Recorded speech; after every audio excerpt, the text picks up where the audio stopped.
나는 사냥꾼이다. 나의 정의는 어둠 속에 존재한다.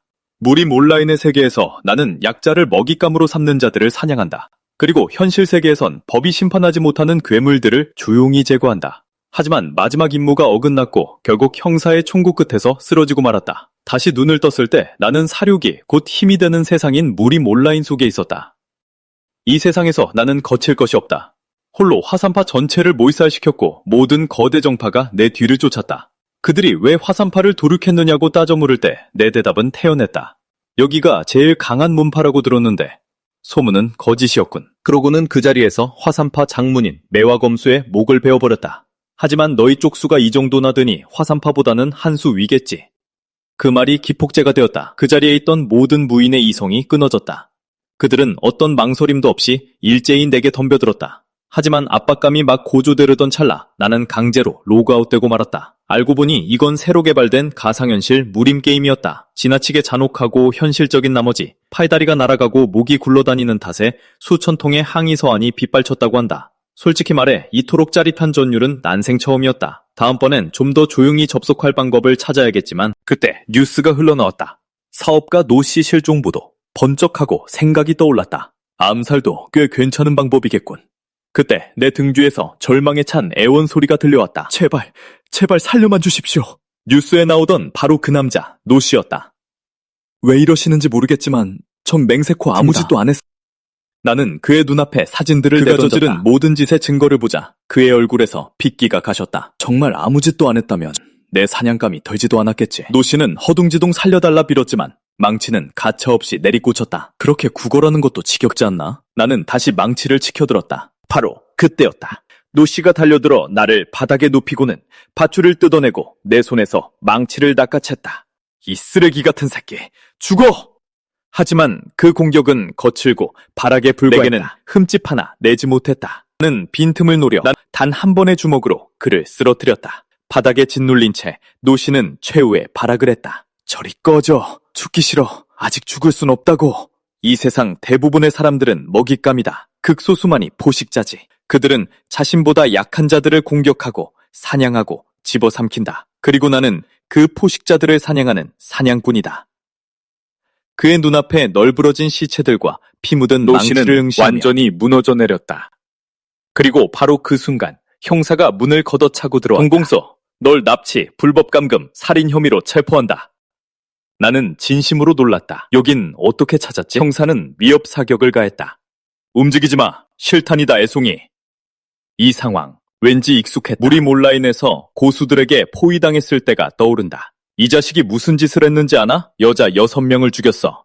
고문해 죽이고 재미로 사진까지 찍었다고. 저 안에 있는 시체들도 다 똑같은 부류지. 대부분이 살인마야. 이놈들은 짐승, 평범한 사람들을 뜯어먹는 포식자들이다. 나는 그저 그들을 사냥하는 사냥꾼일 뿐.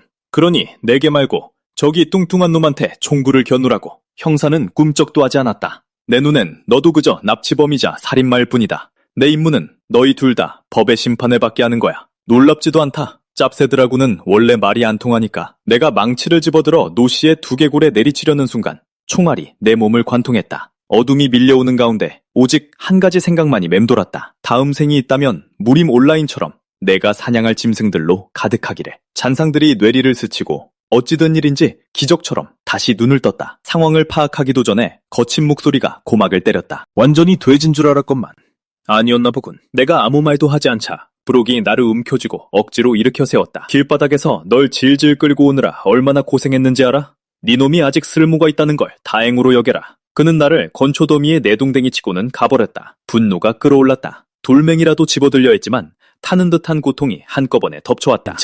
이건 내 몸이 아니다. 그리고 이 삼초들은 대체. 주변을 둘러보자 모든 상황이 들어맞기 시작해 해답이 내려앉았다. 여긴 틀림없는 무림의 세계다. 내 마지막 소원이 정말로 이루어진 것이다. 주체할 수 없이 눈물이 차올랐다. 그때 시스템 알림음이 울렸다. 플레이어 동봉수, 진정한 힘의 세계에 오신 것을 환영합니다. 불과 얼마 전까지만 해도 이 몸의 주인은 단시 세가의 마구간지기에 불과했다. 마구간 문이 발길질에 열리며 렉스가 코를 쥔 채 노골적인 경멸을 담아 걸어 들어왔다. 당장 튀어나와. 네 놈한테 시킬 일이 있다. 마구간 청소가 아직 안 끝났는데요. 그가 더듬거리며 말했다. 렉스가 그의 입을 틀어쥐고 세게 움켜잡았다. 내가 지금 부탁하는 거로 들리냐? 두안 가문이 너 같은 말도둑이 고아를 먹여주고 재워줬더니 태도가 그따위냐? 넌 그저 하인일 뿐이야. 알아들었어? 그는 무기를 나르라며 산을 끌고 가더니 혼자 즐기기 위해 술집으로 쏙 빠져나간다. 몇 번이고 무거운 짐을 나르며 오가다 보니 어느새 해가 저물고 밤이 깊어졌다. 점주가 그의 창백한 얼굴을 보고 쉬라고 말하지만 산은 그저 고개를 가로저을 뿐이다. 이 끝없는 굴욕적인 삶은 대체 언제쯤 끝날까? 생각에 잠겨 걷던 그는 그만 덩치 큰 사내와 정면으로 부딪히고 만다. 그가 미처 입을 떼기도 전에 모래주머니만한 주먹이 무자비하게 날아와 꽂힌다. 도대체 어디서부터 잘못된 걸까? 제품이 가죽을 앗아가고 홀로 남겨졌을 때인가? 아니면 그저 살아남기 위해 두안 가문의 문을 두드렸을 때인가?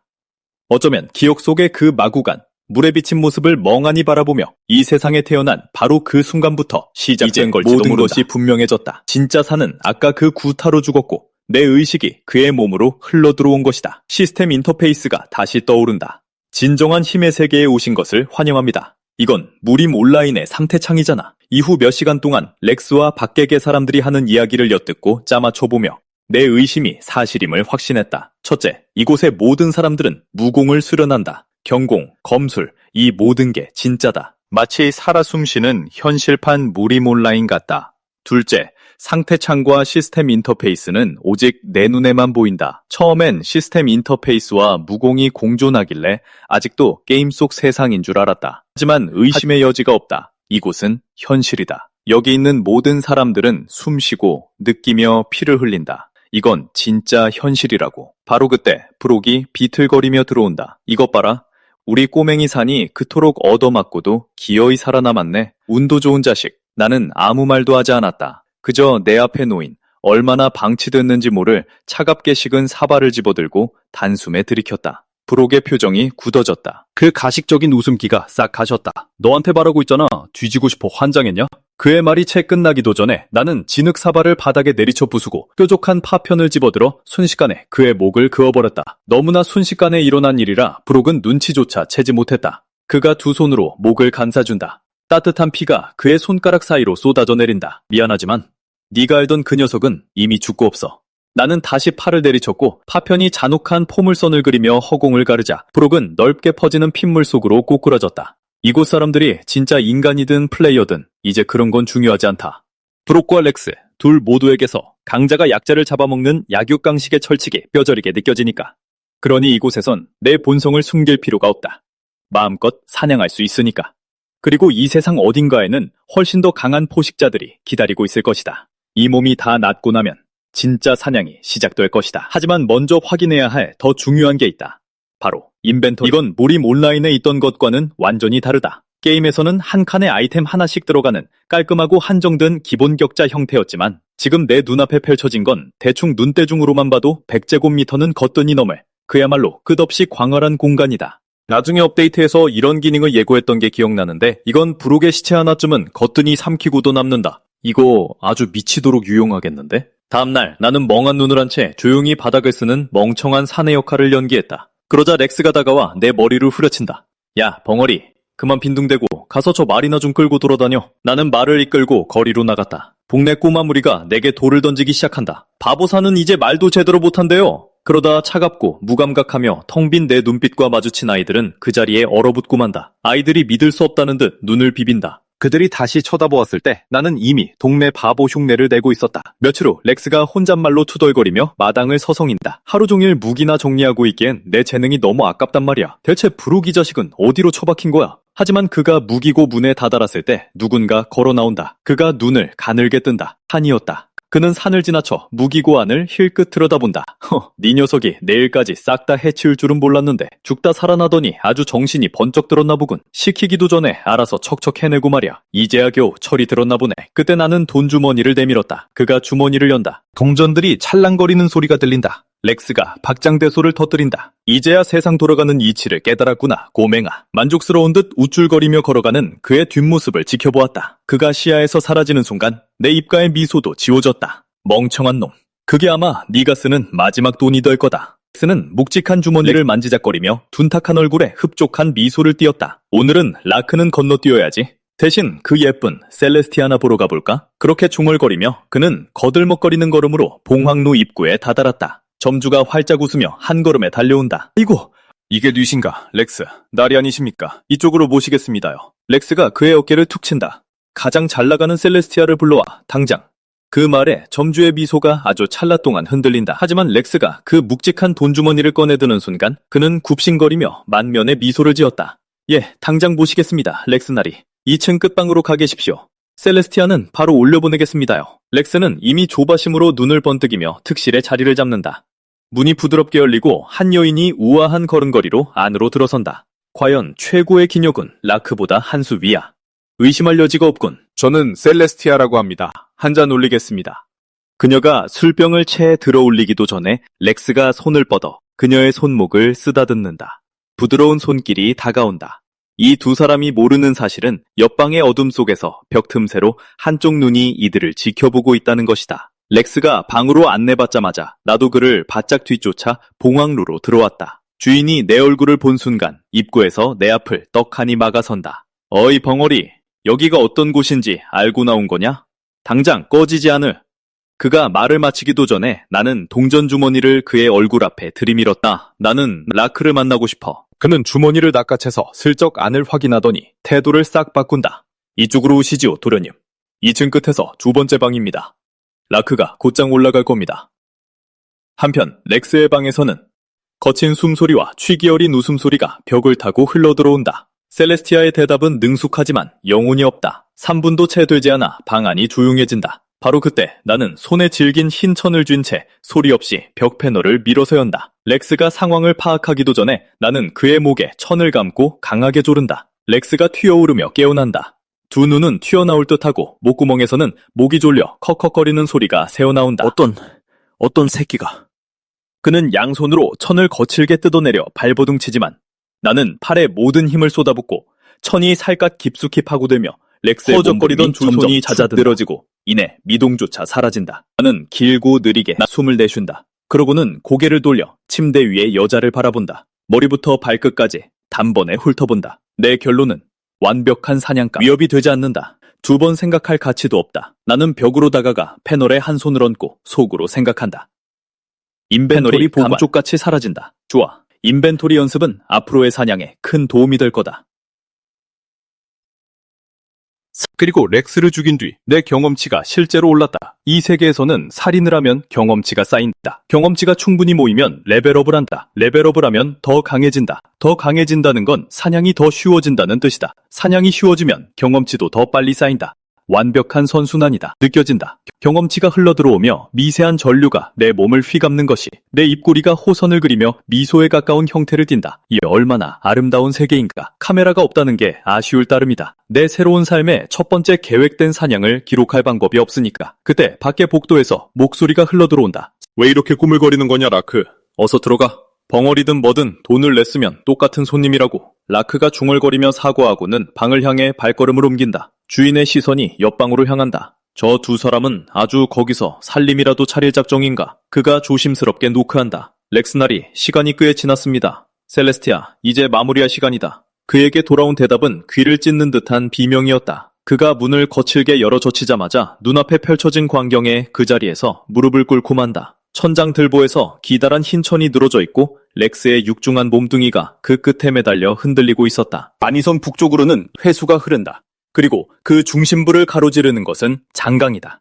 이 두 강은 거대하고 비옥한 평원을 형성하며 풍요로운 토양과 넓게 뻗은 호수 덕분에 수백 년 동안 상업과 무역이 번창해왔다. 하지만 재물이 모이는 곳에는 도둑과 범죄자들도 꼬이는 법이다. 도적대와 범죄 조직이 날뛰자 안희성 전역에서 여러 가문이 들고 일어나 그들을 몰아내고 무림의 정의를 수호했다. 그중 가장 두각을 나타낸 곳은 중원 5대 세가 중 하나인 남궁세가와 단시가문이었다. 단시가문이 위상면에서는 남궁세가에 미치지 못할지 몰라도 무력을 담당하는 십자도 부대와 정보 및 집행을 전담하는 흑까마귀 덕분에 안희성 전역에서 그들의 이름은 막대한 무게감을 지닌다. 흑까마귀의 정보망은 워낙 막강해서 정보력 하나는 자신 있다는 개방조차도 안희성 내에서는 그들을 당해낼 수 없다고 인정할 정도다. 하지만 최근 흑까마귀에게 골칫거리가 하나 생겼다. 흑까마귀의 대장 마그누스는 손에 들린 보고서를 바라보며 짙은 한숨을 내쉰다. 또 연쇄자살 사건이라고. 지난 몇 달 동안 벌어진 자살만 100건이 넘는다. 예전에도 이런 일이 없던 건 아니지만 기껏해야 한 달에 한두 건이 전부였다. 그를 더욱 괴롭히는 것은 각각의 사건이 너무나도 깔끔하다는 점이다. 모든 증거와 모든 사건의 정황이 단 하나의 빈틈도 없이 자살을 가리키고 있다. 이게 정말 전부 순수한 자살일 수 있을까? 그는 상념에서 빠져나와 묻는다. 가장 먼저 죽은 자가 누구지? 가문 소속의 무사입니다. 렉스라는 자. 렉스가 정확히 어디서 죽었나? 봉황누라는 대답을 듣자마자 마그누스는 그 자리에서 직접 현장을 확인하기로 결심한다. 얼마 지나지 않아 그가 방에 도착했고 주인이 모든 정황을 상세히 설명해준다. 마그누스는 깊은 생각에 잠긴다. 만약 이 연쇄 자살 사건이 사실은 살인이라면 범인은 대체 어떻게 이 방에 들어온 그는 걸까? 모든 각도에서 방을 샅샅이 살핀다. 모든 침입 경로는 불가능하거나 눈에 띌 수밖에 없는 구조다. 그렇다면 남은 가능성은 단 나무 하나뿐이다. 판자를 떼어내면 두 방 사이를 자유롭게 오가는 것이 가능해진다. 하지만 나무 판자에는 억지로 뜯어내거나 손을 댄 흔적이 전혀 없다. 천장을 뜯어내지 않고 이 판자들을 빼낼 방법이 있을까? 그는 즉시 그 생각을 떨쳐낸다. 이 판자들은 천장 들보와 바닥 들보 사이의 홈에 단단히 맞물려 있다. 들보를 완전히 해체하지 않는 한 빼낼 방법이 역시 진짜 자살인 건가? 그는 고개를 저으며 묻는다. 렉스가 죽었을 때 옆방에 누군가 있었나? 주인이 고개를 끄덕인다. 네, 렉스님과 비슷한 시각에 들어온 손님이 있었습니다. 단시 가문의 하인 중 하나로 산이라고 불리는 녀석입죠. 그 무렵 나는 상태창을 응시하며 머릿속으로 상황을 굴려보고 있었다. 이틀 전 이 근처에서 죽인 놈이 다른 놈들보다 훨씬 많은 경험치를 줬지. 그 자는 무인이었을 테니 강한 자가 될 가능성이 크다. 무인이었을 테니 그 자는 강한 자를 죽일수록 더 많은 경험치를 얻는군. 하지만 지금 진인과 맞붙는 건 자살 행위나 다름없어. 단가에 가장 약한 무인조차 나보다는 강할 테니까. 내게 필요한 건 평범한 사람과 무인, 그 사이의 먹잇감이야. 이틀 전 그놈처럼 말이지. 그때 조롱 섞인 목소리가 근처 허공을 가른다. 이게 누구야? 우리 산이 아니냐? 산은 요새 바보였을지 제법 몰라도 엄연히 단가의 지붕 아래 있었건만 이런 쓰레기들조차 그를 만만하게 보고 괴롭혔다. 아무 반응이 없자 우두머리가 앞으로 다가와 내 머리채를 휘어잡는다. 이제 인사하기도 싫을 만큼 잘나셨어? 어디 조용한 데 가서 얘기 좀 나눠야겠는걸? 그는 말과 함께 나를 골목 깊숙한 곳으로 질질 끌고 간다. 나는 침묵을 지킨다. 여기서 놈들을 다 죽여버리고 자살로 위장할 수 있을까? 인벤토리에 시체를 넣었다가 다른 곳에 버리는 방법도 있겠지만 여기서 움직였다간 발각될 위험이 있고 어차피 이런 피라미드는 경험치도 얼마 주지 않는다. 지금은 그냥 몇 대 맞아주고 나중에 처리하는 편이 낫겠다. 하지만 주먹이 내리꽂히려는 찰나 골목 안쪽에서 한 인물이 나타나 그의 행동을 멈춰 세운다. 그쯤 해둬라. 때리지 말고 내게 데려오라고 하지 않았나. 우두머리의 얼굴이 하얗게 질린다. 그가 억눌린 목소리로 이름을 내뱉는다. 그가 억눌린. 그가 내게로 시선을 돌린다. 그래, 넌 어떻게 생각하냐? 전혀 숨기지 않은 노골적인 살기. 처음부터 이럴 작정이었군. 나를 죽이고 말을 빼앗으려고. 먹잇감을 단단히 잘못 골랐군. 내가 아무런 반응을 보이지 않자 다가온다. 머리를 꽤 굴리는 모양인데 난 두 번은 안 묻는다. 나는 조용히 대답한다. 그럼 한번 해보시지. 뭐하러 번거롭게 묻는 거지? 나는 주먹을 날리는 척하며 인벤토리에서 예리한 칼날을 꺼내 팽의 가슴팍에 그대로 쑤셔박는다. 눈을 뜰 수 없을 만큼 강렬한 빛이 터져나오고 내 레벨이 1에서 2로 오른다. 이 광경을 본 양아치들은 내가 악마라며 비명을 지르고 뿔뿔이 흩어진다. 도대체 무슨 일이야? 나 정말 여기서 죽는 건가? 저 자식은 맞으면 그냥 실실 웃으면서 돈이나 내놓는 벙어리 아니었나? 그 생각이 채 끝나기도 전에 우두머리에 몸을 타는 듯한 고통이 찢어발긴다. 그의 오른발이 몸에서 잘려나가며 바닥으로 꼬꾸라진다. 난 그저 늘 하던 대로 심부름이나 하면서 푼돈 좀 벌려던 것뿐인데 그의 입술에서 차마 나오지 못한 말이 죽어간다. 칼날은 이미 그곳에 닿아 있었다. 얼마 후 기절했던 양아치가 정신을 차렸지만 상황을 미처 파악하기도 전이었다. 칼날이 그의 목을 짓누른다. 처음 나한테 덤빈 그놈은 누구고 아까 말한 흑사반은 대체 뭐지? 양아치가 공포에 질린 얼굴로 대답한다. 흑사방은 봉황성의 뒷골목을 꽉 잡고 있는 곳입니다요. 팽형님은 그곳 간부 중 한 명이었고요. 그럼 흑사방을 이끄는 자는 누구지? 방주는 로크입니다. 팽형님한테 덱을 죽이고 말을 뺏어오라고 시킨 것도 방주입니다요. 나는 머릿속으로 상황을 굴려본다. 직급과 우두머리가 있고 조직적으로 움직인다. 현대 세계로 치면 완벽한 범죄의 신디케이트군. 나는 사시나무 떨듯 떨며 간신히 정신을 붙잡고 있는 양아치를 바라보다가 칼을 내린다. 지금부터 그 조직들과 흑사방에 대해 아는 대로 전부 털어놔. 쓸모있는 정보를 준다면 살려주마. 양아치의 얼굴에 안도의 빛이 번진다. 하지만 그가 말을 마친 순간 칼날은 일말의 망설임 없이 내리꽂힌다. 인벤토리를 이용해 현장을 치운 뒤 나는 오늘 일어난 모든 일을 찬찬히 되짚어본다. 흑사방을 포함한 뒷골목 조직들은 평범한 사람과 무인, 그 사이에 완벽하게 위치해 있다. 레벨업을 위한 아주 이상적인 먹잇감이지. 이제부터 놈들이 내 주요 표적이다. 게다가 레벨이 오르면 손의 흉터뿐만 아니라 몸의 모든 상처가 완벽하게 치유된다. 어쩌면 심장이나 뇌의 치명상까지도 복구될지 모른다. 그게 사실이라면 레벨업 직전에는 조금 무리해서 위험을 감수해도 괜찮겠군. 그리고 그 빛. 내가 레벨업했을 때 골목 전체를 가득 채운 그 섬광 말인데 아주 심각한 단점이야. 화려해 보이긴 하지만 자칫하면 원치 않는 이목을 끌기 십상이니까 더욱 조심해야 한다. 인벤토리를 활용한 암살 방식도 마찬가지다. 그 방법은 절대 남의 눈에 띄어선 안 돼. 먹잇감들 사이에 숨어든 사냥꾼은 결코 눈에 띄어선 안 되는 법이다. 주변에 완벽히 녹아들어 남들과 구별하기 어려워질수록 진짜 위험한 존재가 되는 거니까. 레벨업은 사냥이 완전히 끝난 시점이나 오직 사냥감만이 목격할 수 있는 곳에서 이루어져야 한다. 팽이 조금만 더 눈치가 빠르고 강했다면 상황이 아주 꼬일 뻔했어. 벙어리 연기만으로는 더 이상 충분치 않다. 아무도 모르게 빨리 더 강해져야만 해. 더 많이 죽이고 더 강한 놈들을 죽인다. 그게 내 계획이었다. 하지만 현실은 내 생각대로만 흘러가진 않았다. 누군가 내 어깨를 억세게 움켜준다. 네가 산이지? 네가 렉스를 죽였나? 마구간으로 돌아온 후로 시스템에 치명적인 오류가 발생했다. 나는 왜 그런지 생각해본다. 원인은 거의 확실히 나 자신일 것이다. 나는 이 세계의 존재에서는 안 되는 이방인이니까. 게임 시스템과 함께 돌아가는 나의 존재 자체가 모종의 충돌을 일으키고 있는 게 분명해. 애초에 내가 여기 존재한다는 것부터가 치명적인 오류였지. 나는 상태 창을 열었다. 그리고 예전엔 물음표로 표시되던 모든 능력치가 진행률, 바로 바뀌어있는 것을 발견한다. 이것 역시 치명적인 오류와 관련된 걸까? 아니면 현실이라는 건 게임처럼 모든 걸 단순한 숫자로 치환할 수 없기 때문인 건가? 흥미롭군. 나는 스킬 메뉴를 연다. 5개의 스킬이 나타난다. 배기, 찌르기, 막기, 던지기. 전부 무리몰 라인의 캐릭터 생성 시 주어지는 기본 패시브 스킬들이다. 내 시선을 단번에 못 박은 스킬이 하나 있었다. 이런 건 본 적이 없는데 설명도 없고 해설도 없다. 도대체 무슨 쓸모가 있는 거지? 더 생각할 겨를도 없이 시만이 제멋대로 발동한다. 나보다 10레벨 이상 높은 적이 반경 20m 안으로 들어왔다. 조기 경보 스킬인가? 경고창에 뜬 숫자가 줄어드는 것을 지켜보았다. 천천히. 나는 시선을 문 쪽으로 돌려. 다가오는 자는 외부인이 아닐 가능성이 높다. 단가의 구역에 허락 없이 들어올 간큰 자는 거의 없을 테고 잠입한 적이라면 이렇게 느긋하게 움직일 리가 없다.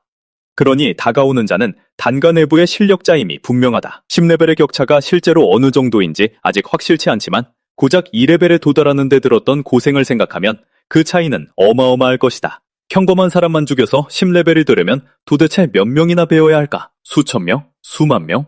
지금 다가오는 자는 그 정도로 압도적인 힘의 격차를 보여주는 존재다. 그리고 단가 내에서 그에 걸맞은 인물은 단 한 명. 흑가마귀의 대장인 매그너스뿐이다. 매그너스의 추궁에 나는 곧바로 다시 연지에 돌입했다. 나는 더듬거리며 입을 열었다.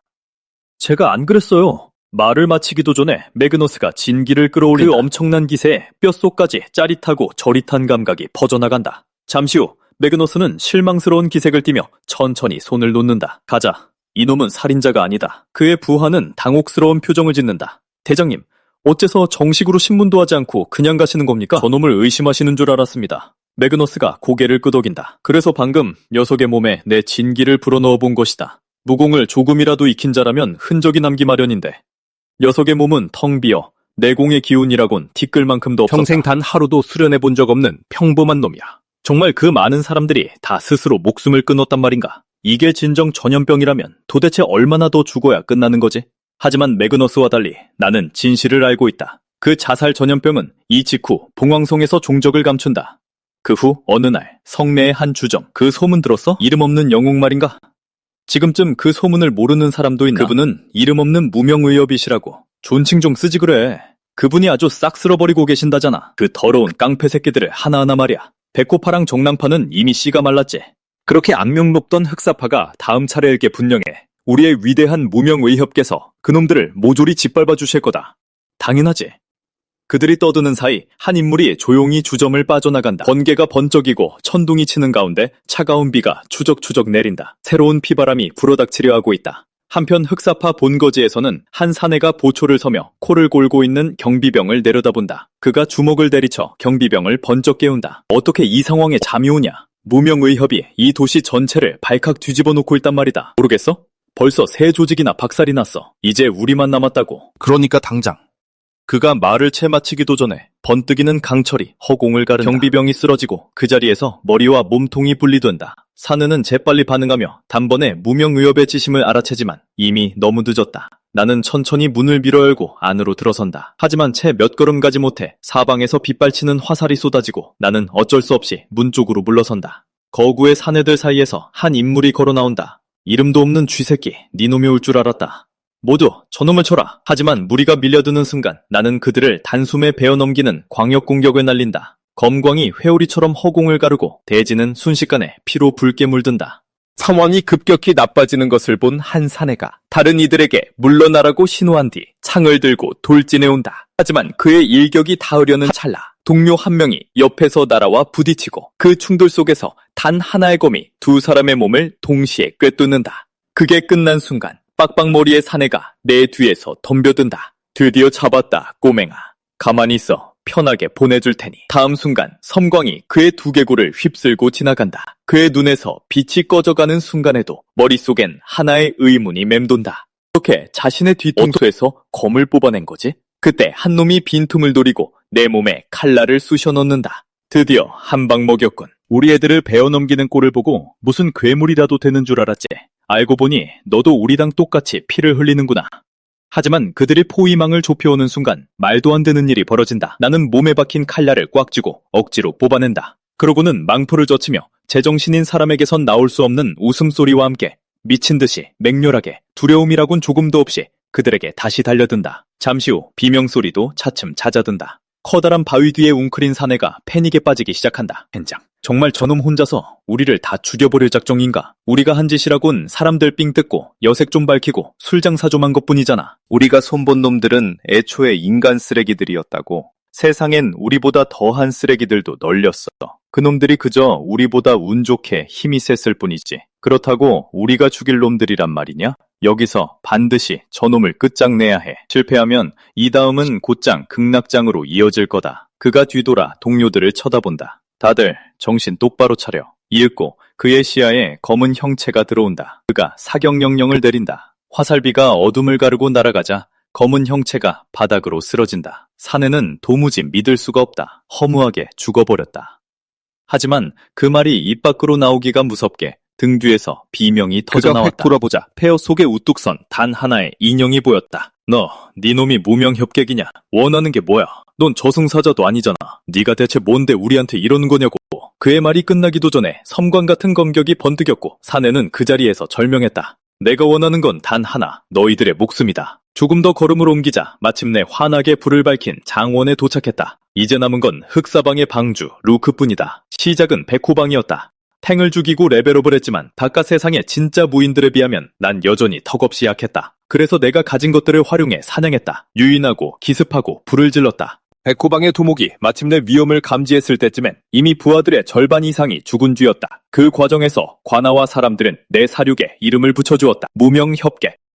그 새로운 가면을 쓰자 조폭놈들을 처리하는 게 훨씬 수월해졌다. 백호방의 두목을 죽이자 레벨 5가 되었고 내 첫 액티브 스킬인 경공과 삼재건법이 잠금 해제되었다. 그리고 그것들 덕분에 마침내 놈들과 정면으로 맞서 싸울 수단이 생겼다. 봉황성에서 포식자들이 하나둘 사라지고 이제 남은 조직은 단 하나, 흑사방뿐이다. 장원 안으로 발을 들이자 흑사방의 방주 루크가 먼저 입을 열었다. 네가 바로 그 무명협객이냐?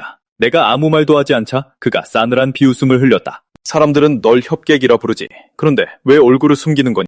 그리고 왜 눈에 띄는 조직마다 다 사냥하고 다니는 건데 나는 협객이 아니니까. 그 대답을 듣자 루크가 폭소를 터뜨렸다. 지금껏 봉황성 전체를 아주 감쪽같이 속여넘겼군 그래. 난 어깨를 으쓱거렸다. 난 그들을 속인 적 없다. 그저 자기들이 믿고 싶은 대로 믿었을 뿐이지. 루크가 천천히 검을 집어들었다. 넌 정말 재미있는 놈이구나.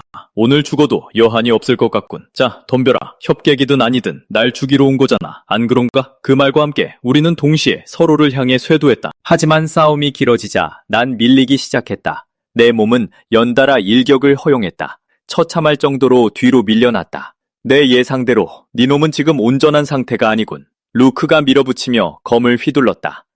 내 몸의 상처들을 집요하게 노리고 있었다. 이대로 가단진다. 살과 피를 내어주더라도 삼재검법에 모든 걸 건다. 그러자 루크가 날카로운 웃음을 터뜨렸다. 면도날 드디어 같은 제 발로 쇠채찍이 걸어들어왔군. 독사처럼 나를 휘감고는 내 팔을 통째로 잘라냈다. 하지만 루크가 승리의 순간을 만끽하는 동안 내 입가에 미소가 번졌고 난 경공을 전개 그에게 발차기를 꽂아 넣었다. 그 강력한 힘에 그는 수미터 뒤로 튕겨나갔다. 그러나 흙먼지가 거치자 땅에서 무수한 검은 그림자들이 솟아올라 거대한 뱀의 형상으로 뭉쳐졌다. 놀랍군. 일말의 망설임도 없이 자기 몸을 미끼로 던지다니. 그건 무인의 방식이 아니야. 그건 암살자, 사냥꾼의 방식이지. 하지만 넌 아직 너무 어리다. 진정한 무인과의 사생결단에서는 숨겨진 패가 많을수록 좋은 법. 그가 겉옷을 찢어내자 그 아래 숨겨진 비늘 갑옷이 드러났다. 이것이 네가 패배한 이유다. 이제 더 이상 남은 패가 없는 모양이군. 루크가 다시 공격을 퍼부으며 외쳤다. 이제 죽음을 맞이해 사슬이 성난 비단뱀처럼 내게 채찍질하듯 날아왔다. 나는 몸을 회전하며 흙먼지를 일으켜 그의 시야를 가렸지만 쇠사슬은 결국 한 인형을 꿰뚫고 지나갔다. 루크는 끝났다고 생각했다. 하지만 그 얼굴을 확인한 순간 무언가 잘못되었음을 느꼈다. 도직원? 한영인가? 그럼 진짜 목표물은 어디에 있지? 그가 주변을 살피는 사이 나는 이미 허공으로 도약해 만반의 준비를 마친 상태였다. 그리고 삼재검법의 두 번째 초식을 용해 펼쳐냈다. 심장 찌르기. 루크가 반응하기도 전에 한 줄기 빛의 검지가 허공을 가르며 그의 심장을 향해 꽂혔다. 그러나 기적같이 루크는 그 검기를 맨산 손으로 덥석 잡아냈다. 그 순간 루크는 눈이 뒤집힐 정도의 맹렬한 분노에 그는 나를 휩싸였다. 옴짝달싹 못하게 검을 꽉 쥔 채로 미친 듯이 쇠사슬을 휘두르기 시작했다. 이번엔 도망칠 곳이 없었다. 하지만 그가 마지막 일격을 가하려던 찰나 위에서 시체들이 비처럼 쏟아져 내렸다. 그가 시체들을 모두 베어 넘겼을 때 나는 다시 자취를 감춘 뒤였다. 루크는 눈앞의 광경을 노려보며 머리를 굴렸다. 허공에서 나타나 쇠사슬을 막아낸 시체들. 이 녀석 어딘가에 사람들을 더 숨겨두기라도 한 건가? 그는 미친 듯이 주변으로 쇠사슬을 돌려댔다. 싸움에 시체까지 쓰다니. 비겁한 시궁창 쥐새끼 같은 놈. 쇠사슬이 매섭게 도는 와중에 화살 하나가 맹렬한 소리를 내며 그에게 날아왔다. 그는 가볍게 튕겨냈지만 뒤이어 등 뒤에서 날아온 두 번째 화살이 그의 얼굴에 정통으로 꽂혔다. 그리고 그제야 그는 마침내 깨달았다. 사냥꾼과 사냥감의 위치는 이미 오래전에 바뀌어 있었다는 것에. 그때 어둠 속에서 그림자 하나가 덮쳐왔고 루크는 쇠사슬을 휘둘러 응수했다. 깔끔하고 육중한 타격이었지만 그건 역시 이미 죽어있던 또 다른 시체일 뿐이었다. 상황을 미처 파악하기도 전에 그의 등 뒤에서 핏빛 안개가 피어올랐다. 다음 순간 검 한 자루가 그의 가슴을 시원하게 꿰뚫었다. 처참하게 패배한 루크는 도저히 상황을 납득할 수 없었다. 어째서 봉황성의 모든 조직을 쓸어버리는 거냐? 내가 던진 대답은 그를 벼랑 끝으로 밀어넣었다. 이유가 필요한가? 인간은 언제나 서로를 도륙해왔어. 유인원 시절부터 우리가 일궈온 문명에 이르기까지 변한 건 아무것도 없지. 이 세상도 다르지 않아. 강자는 약자의 것을 빼앗는다. 이번에는 내가 강자일 뿐이야. 칼날이 그의 목을 스치고 지나갔다. 단 한 번에 소름 끼치는 비명과 함께 눈부신 섬광이 불밝힌 방을 찢어발겼다. 검에서 피를 닦아낸다. 레벨업을 확인했다. 봉황성의 모든 조직이 소탕되었다. 진정한 포식자들이 배회하는 무림이라는 다음 무대로 넘어갈 시간이다. 한편 어딘가에 있는 방 안에서 비단 커튼 뒤에 앉은 자가 입을 연다. 정사대전이 시작될 때까지 얼마나 남았지? 대답이 들려온다. 2년입니다. 그가 레이를 부른다.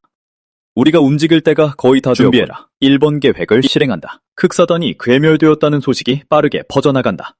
거리가 떠들썩하다. 그 소문 들었어? 이름 없는 의협이 흑사단도 쓸어버렸대. 이쯤 되면 진정한 영웅이라고 불러야 하는 거 아냐? 하지만 노기를 입은 사내는 확신하지 못하는 눈치다. 아무리 의로운 일이라지만 그렇게 다 죽여도 되는 건가? 그 말이 누군가의 심기를 건드린다. 그놈들이 무슨 짓을 했는지 생각해보라고. 더한 꼴을 당해도 싸. 100번을 죽여도 모자랄 놈들이야. 노기를 입은 사내는 여전히 불안한 다른 표정이다. 누군가가 전곡을 찌른다. 관하든 대문파든 우리 같은 평민들에겐 관심도 없었어. 우리를 위해 나서준 건 오직 이름 없는 의협뿐이라고. 그 말에 그가 입을 다문 그 말이 맞아. 이름 없는 의협이 아니었다면 대체 누가 우리 같은 사람들을 대변해주겠어. 그들 세 사람이 길거리에서 구호를 외치기 시작한다. 이름 없는 의협에게 영광을! 눈 깜짝할 사이에 모든 상인과 행인들이 그 광경을 지켜보며 동참한다. 나는 조용히 마음을 굳힌다. 떠날 시간이다. 밤이 찾아온다. 마구간으로 돌아가려던 찰나 시만스킬이 경고를 번뜩인다. 나보다 10레벨 이상 높은 적이 20m 반경 안에 있습니다. 호기심이 앞선다. 나는 천천히 마구간 문을 밀어 연다. 그 안에는 흑까마귀 대장 매그너스뿐만 아니라 붉은 옷을 입은 백발의 노인, 천마도라 불리는 단가의 가주 스트라이크가 있었다. 나는 즉시 무릎을 꿇었다. 스트라이크가 천천히 나를 향해 걸어오지만 그의 목표는 내가 아니다. 내 옆에 있는 말이다. 이 녀석과도 작별할 시간이군. 다음 달 보름에 남공세가의 차녀가 혼례로 올린다. 매그너스는 경악한 표정이다. 가장 아끼시는 명마를 혼례 선물로 바치시겠다는 말씀이십니까? 스트라이크가 고개를 끄덕인다. 우리 쪽 사람 하나를 남공세가 내부에 심을 수만 있다면 이보다 더한 짓도 할 수 있다. 딸을 시집 보내든 아들을 제자로 들여보내든 말이다. 어느 쪽이든 상관없어. 널빤지 2개가 하나보다 강을 건너기 쉬운 법 아니겠나. 매그너스는 곤란한 기색이다. 남공세가에서 어느 쪽이든 받아들일지 모르겠습니다. 스트라이크의 눈빛이 차갑게 식는다. 그래서 널 부른 것이다. 무슨 수를 써서라도 성사시켜. 그리고 그의 시선이 내게로 향한다. 이놈도 같이 데려가라. 누군가는 말을 돌봐야 할 것 아니냐. 다음날 아침 일행이 출발할 준비를 하는 동안 나는 구석에서 생각에 잠긴다. 단순한 시스템 스킬이 아닌 진짜 무공을 배우려면 어떻게 해야 할까? 가문의 무인들이나 조직 우두머리들의 움직임을 모방해 초식을 따라해봤지만 항상 겉모습만 흉내낼 뿐 본질은 얻지 못했다. 무공의 핵심을 진정으로 깨우치고자 할 때 비급을 구해 연구하는 건 느린 방법이다. 가장 빠른 방법은 스승을 찾는 것이다. 하지만 하루아침에 제자로 거두어지는 게 쉬울 리 없다.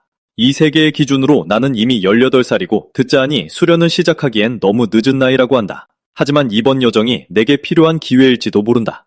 남공세가는 중원 5대 세가 중 하나로 그에 걸맞은 힘을 지니고 있다. 그곳에는 분명 해답이 있고 더 강력한 사냥감들도 있을 것이다. 곧 흑까마귀 대원들이 모두 집결하고 매그너스가 출발 명령을 내린다. 하지만 길가의 어느 객잔을 지나칠 무렵 매그너스가 일행을 멈춰 세운다. 객잔 밖으로 흘러나오는 소란에 귀를 기울이던 그는 이마를 짚는다. 소가주님이 또 일을 저지르셨군. 베일은 스트라이크의 장남이자 진정한 무학의 기재다. 순수한 실력만 따지면 남궁세가의 외당 제자로 들어가기엔 차고 넘치는 인재다. 문제는 그의 인성이다. 뻔뻔하고 허구한 날 술에 취해 있으며 여색을 밝힌다는 악령이 꼬리표처럼 따라다닌다. 사태를 수습하러 객잔 안으로 들어선 매그너스는 오히려 베일이 얻어터지고 있는 광경을 목격한다. 멍투성이가 된 채 굴욕감에 휩싸인 베일이 비명을 지른다. 저놈이 죽여버려. 그 말이 채 끝나기도 전에 흐릿한 잔영이 움직이더니 또 한 번의 발차기가 꽂힌다. 매그너스는 그대로 얼어붙는다. 나조차도 말문이 막혔다. 저 속도는 차원이 완전히 다르다. 고수다. 그것도 압도적으로 강한. 베일의 목숨이 위험해진 것을 본 순간 매그너스는 즉시 앞으로 나선다. 멈추십시오. 노인은 미동조차 하지 않는다. 그저 시선 한 번에 매그너스는 숨조차 제대로 쉬지 못한다. 저는 단가 소속 흑까마귀 대장 매그너스라 하며 어르신 발밑에 있는 자는 단가의 소가주입니다. 지금 당장 물러서지 않으신다면 이후 벌어질 일에 대해서는 원망하지 마십시오. 노인은 눈 하나 깜짝하지 않는다. 단가 무인들이 소매를 걷어붙이며 당장이라도 덤벼들 기세다. 하지만 내 생각은 달랐다. 이 지역에서 단가나 흑까마귀를 알아보지 못할 정도면 먼 곳에서 온 고수일 텐데 단가의 머릿수만으로는 그를 감당하기 힘들 테지만 그렇다고 목숨까지 잃을 일은 없을 거다. 사자는 개미 한 마리 밟자고 몸을 날리지 않는 법이니까. 하지만 노인은 경멸스러운 행동을 취하더니 더욱 모욕적인 말을 내뱉는다. 단가? 그게 뭔데? 먹는 건가? 매그너스의 분노가 폭발한다. 지금 단가 전체를 도발하시는 겁니까? 노인이 짐짓 모르는 척하며 덧붙인다. 먹을 수 없다면 밟고 지나가면 그만이겠지. 매그너스가 검을 뽑아든다. 그가 모두 공격하라고 명령을 내린다. 하지만 무사들이 떼지어 몰려들자 노인은 그저 한 손을 들어 올린다. 다음 순간 섬뜩한 쥐기를 머금은 무수한 암기들이 무리를 꿰뚫고 단숨에 그들 모두가 쓰러진다. 땅에 쓰러진 매그너스는 마침내 상황을 파악한다. 그가 더듬거리며 말한다. 추운륜, 설마 당신은... 노인이 그의 말을 자른다. 촌뜨기 치고는 눈썰미가 제법이군. 내가 바로 이신, 삼마, 오제, 십존으로 나뉘는 무림천하 20대 고수 중 하나인 추훈독인 베놈이다. 십존 중에서도 사천단가 명실상부 제1인 추훈독인 베놈이란 말이다. 베놈의 분노를 사면 죽어서도 그에게서 벗어날 수 없다고들 한다. 그 생각에 나도 모르게 조용한 한숨이 새어나온다. 무림 최고수 20명 중 한 명인데 베일이 그에게 시비를 걸다니. 이 무슨 대형 사고란 말인가? 배놈이 진심으로 분노했다면 단가는 살아남지 못할지도 모른다. 그럼 이 일은 대체 어떻게 끝나는 거지? 그런 의문이 들 때쯤 우아한 자태의 젊은 여인이 객장 밖으로 걸어 나온다. 할아버지, 그만 가요. 못 모르는 촌사람들일 뿐이잖아요. 방금 전까지 얼음장 같던 배놈이 인자한 할아버지의 미소를 짓는다. 알았다. 이 밤에 술주정을 부린 명문가의 자제 녀석은 오늘 한번 봐주마. 평소 같았으면 손목 하나는 날렸겠지만 체면을 하는 가문 사람에게 그 정도까지 하기는 못하니 말이야. 그가 매그너스를 내려다본다.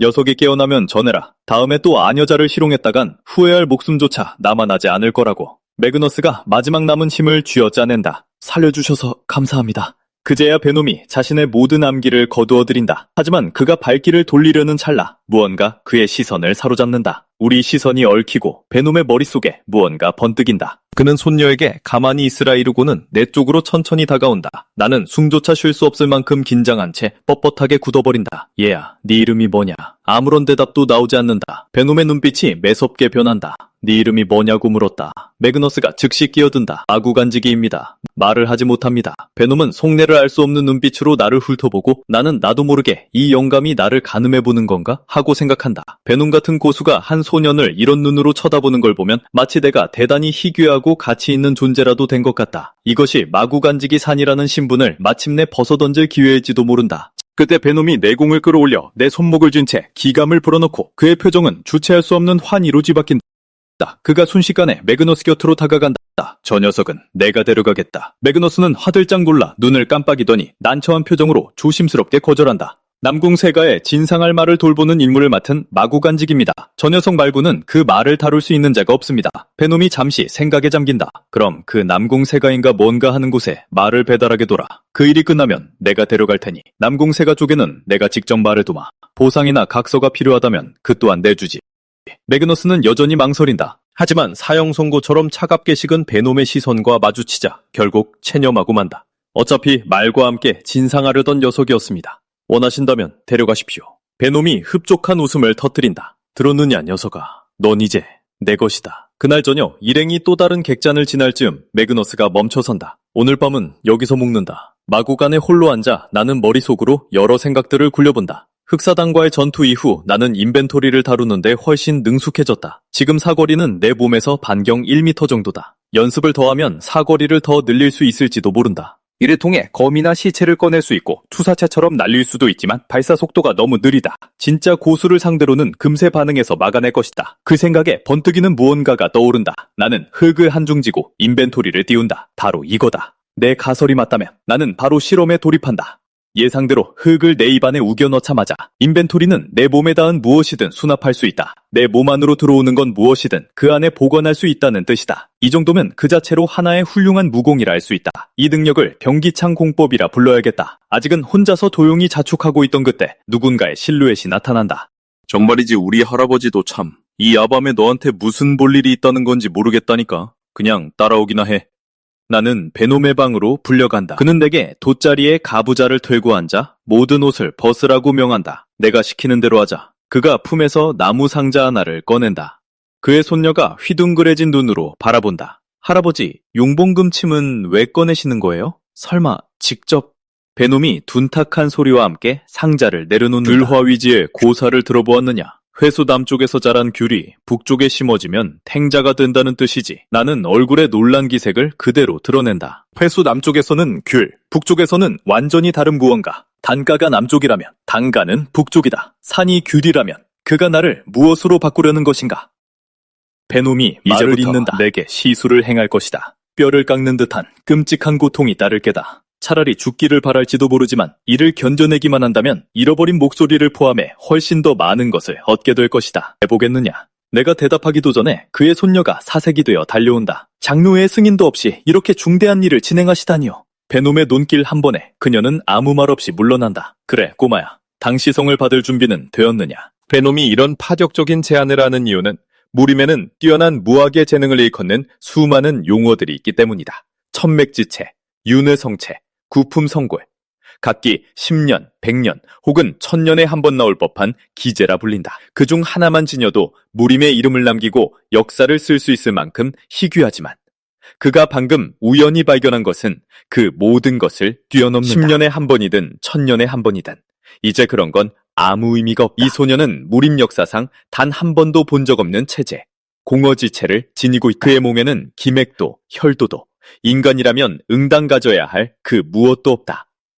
속이 텅 비어 있어 살아있는 생명체처럼 느껴지지도 하지만 않을 길이 정도다. 없다는 건 어떤 길이든 새로 개척할 수 있다는 뜻이기도 하다. 그리고 제대로 수련만 한다면 이름만 남고 수백 년 전 실전된 비술인 만천하우를 부활시킬 수 있을지도 모른다. 그날이 오면 무림의 모든 세력이 단가의 이름 앞에 무릎 꿇게 될 것이다. 단가의 미래가 내 손에 달려있다. 꼬마야, 다시 한번 묻겠다. 당시 성을 받겠느냐? 여전히 묵묵부답이다. 베놈은 더 기다려주지 않는다. 긍정의 의미로 받아들이지. 넌 아직 온전한 우리 일원이 아니다. 사촌 단가로 돌아가 장로들과 가주 앞에서 네 능력을 증명해야 한다. 그 과정에서 목숨을 잃을 수도 있다. 그래도 하겠느냐? 이번에도 대답은 없다. 다시 한번 베놈이 멋대로 결정을 내린다. 그럼 지금부터 각성 침수를 시전하겠다. 그가 손바닥을 펼치자 황금빛 금침들이 그의 기운을 타고 허공으로 떠오른다. 첫 번째 금침이 내 정수리에 꽂히는 순간 나는 기절하는 척 연기를 시작했다. 전후 민밀로 속삭이면 자기 계획이 비밀로 유지될 줄 알았나. 사냥을 위해 배워둔 독슨술이 여기서 이렇게 유용하게 쓰일 줄은 몰랐다. 공허지체라니. 내가 인간도 아니고 게임 캐릭터도 아닌 그런 몸을 가졌을 리가 없잖아. 베놈이 그런 결론을 내린 건 오직 내 눈에만 보이는 상태창과 시스템 때문이었다. 그는 시스템의 존재를 전혀 모르니 그런 터무니없는 착각을 하게 된 것이다. 그러니 난 그저 장단만 맞춰주면 된다. 모든 금침이 꽂히자 베놈은 경이로움에 찬 작은 탄성을 내뱉는다. 정말 전무후무한 기지로 즉석에서 임시로 만들어낸 기맥임에도 혈류와 진기의 흐름은 전혀 방해받지 않았다. 오히려 일반 부인들보다 몇 배나 더 빠르게 흐르고 있다. 역사에 두 번 다시 나오지 않을 재능이다. 바로 그 점 때문에 더욱 조심해야 한다. 이런 보물이 다른 놈들의 손에 넘어가게 둘 순 없지. 그 생각과 함께 그는 금침 중 하나에 독구를 주입한다. 만약을 대비해 이 침에는 반드시 독을 심어둬야 해. 내가 가질 수 없다면 차라리 산산조각 내버리는 게 낫지. 그 누구도 이 아이를 가져선 안 돼. 시술이 끝나자 베놈의 얼굴이 만족감으로 환해진다. 오늘부터 넌 더 이상 단가의 마구간지기가 아니다. 넌 이제 천하제일가 사천단가의 일원이다. 네 이름은 이제부터 당산이다. 나는 말없이 그 이름을 받아들였다. 그런 다음 홀로 방을 빠져나와 아무도 보지 않는 곳으로 가서 한치의 망설임도 없이 내 몸 안에 독고를 으깨버렸다. 단가의 벙어리 마구간지기 산은 이제 없다. 단가의 당산, 그것이 내 새로운 껍데기다. 한편 다른 방에서는 두 사람이 매우 격렬한 정사에 깊이 빠져 있었다. 마침내 남자가 기진맥진에 나가 떨어지고 서서히 시야를 되찾던 여자는 천장에 매달린 무언가를 발견한다. 단순한 장식품이 아니라 살아있는 사람이라는 기괴한 사실에 여자가 비명을 지른다. 천장에 흑의인이 움직였고 남자를 향해 써야 할 칼날은 대신 여자의 목을 꿰뚫었다. 공격을 피한 남자는 처음부터 그가 거기에 있다는 걸 알고 있었던 눈치다. 이 썩을 놈아. 내가 서역에서 구해온 비단이 피범벅이 돼서 다 망가졌잖아. 그래, 넌 도대체 정체가 뭐냐? 대답은 없었다. 그저 또 다른 공격이 이어질 뿐. 남자가 의념을 움직이자 허공에서 검 한 자루가 그의 펼친 손으로 곧장 떨어져 내린다. 두 칼날이 맞부딪히며 불꽃을 튀기자 남자가 서늘한 코웃음을 친다. 보자, 네 실력이 그것밖에 안 되나? 그는 망설임 없이 반격에 나선다. 단순한 내리치기처럼 보였지만 암살자가 움직일 수 있는 모든 퇴로를 완벽하게 차단한 일격이었다. 살아남을 유일한 방법은 정면으로 맞서는 것뿐이다. 암살자도 그걸 알고 있었다. 짧은 단검이 먹물처럼 짙게 물들더니 기괴한 공명음을 낸다. 이내 칠흑 같은 검기가 독사처럼 뿜어져 나와 찰나의 순간에 남자가 뿜어낸 검기를 실오라기 하나 남기지 않고 모조리 찢어발긴다. 그리고 그 순간 남자는 단번에 알아차렸다. 오랜 벗이여, 우리 못 본 지 한 10년 정도 전 암살자가 얼굴을 가린 복면을 끌어내린다. 정확히는 9년 하고도 190일이지. 역시 너답군. 그렇게 기가 막히게 정확한 걸 따지는 건 너밖에 없지. 그의 목소리가 차갑게 가라앉는다. 그래서 내 안방까지 불쑥 찾아온 이유가 뭐지? 게일이 무미건조하게 대답한다. 명령이 떨어졌다, 쉐이드. 게일 계획이다. 쉐이드가 잠시 멈칫한다. 이내 그의 얼굴에 감출 수 없는 희열이 번진다. 마침내 시작되는군. 그럼 미라지는 어디 있지? 게일이 대답한다. 남궁새가 이번 달 보름 미라지의 혼례일이지.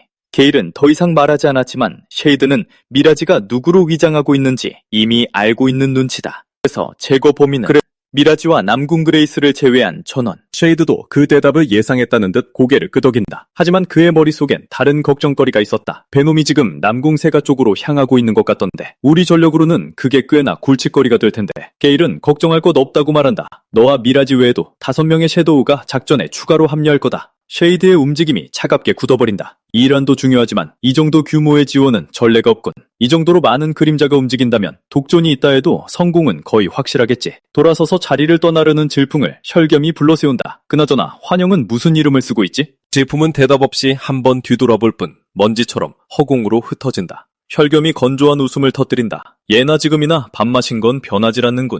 하지만 솔직히 말해서 환영 그 녀석은 조금 부럽단 말이지. 우리 같은 그림자들은 어둠 속에서 홀로 죽어갈 운명이라 생각했는데 어쩌다 보니 정파의 영웅이 된 데다 예쁜 아가씨까지 얻었으니 말이야. 그런데 난 이런 구석에 처박혀서 하루하루 썩어가고 있다니. 그것이 농담인지 진심 어린 질투인지 아무도 알 수 없었다. 방을 나서는 혈겸이 가볍게 손가락을 튕기자 그의 등 뒤로 어두운 형상이 실체화된다. 방 안의 쓰레기들을 치우고 오늘 밤 경계를 선 놈들은 모조리 죽여라. 손에 닿을 듯 달이 낮게 뜬 이곳은 천마신교 암희성 지부, 바로 은사열겸, 혈겸의 근거지다. 이제 진짜 쇼가 시작될 참이다. 같은 시각 독존이 이끄는 우리 일행은 마침내 남궁세가가 군림하는 안휘성에 도착한다. 도시 한편 웅장하고 화려한 저택 밖에 거짓대가 손을 뻗은 채 몰려있다.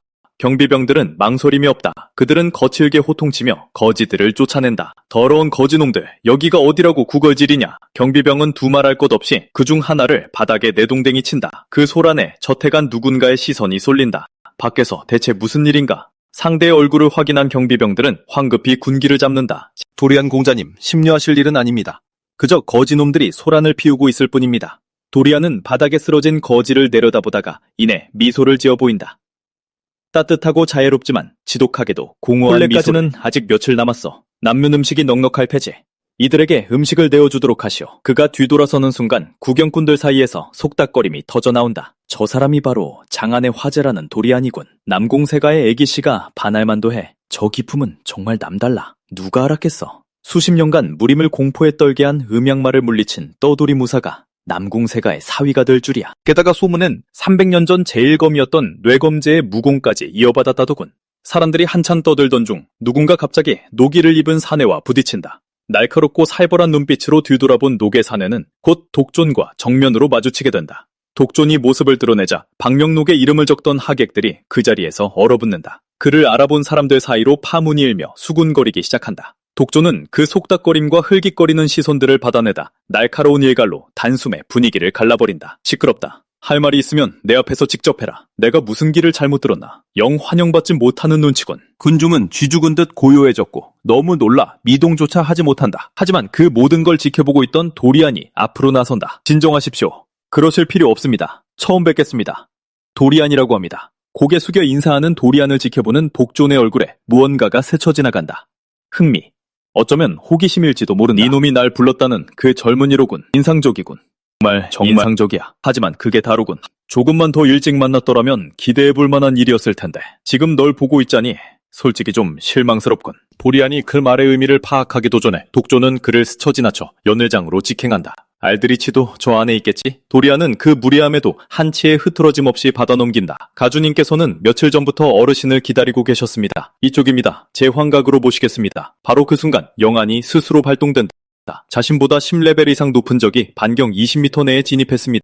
만약 독존이었다면 훨씬 더 먼 거리에서 경고가 울렸어야 한다. 즉, 이 20m 거리에서 경고를 울리게 한 장본인은 바로 도리안이란 뜻이다. 사람은 누구나 움직임에 어느 정도 자연스러운 비대칭성이 있기 마련이다. 하지만 이 남자, 너무 완벽한 균형을 유지하며 완벽하게 통제되어 있다. 뭔가 직감적으로 잘못되었다는 게 느껴진다. 그렇군. 이놈도 나와 같은 포식자였어. 그저 다른 가면을 쓰고 있을 뿐.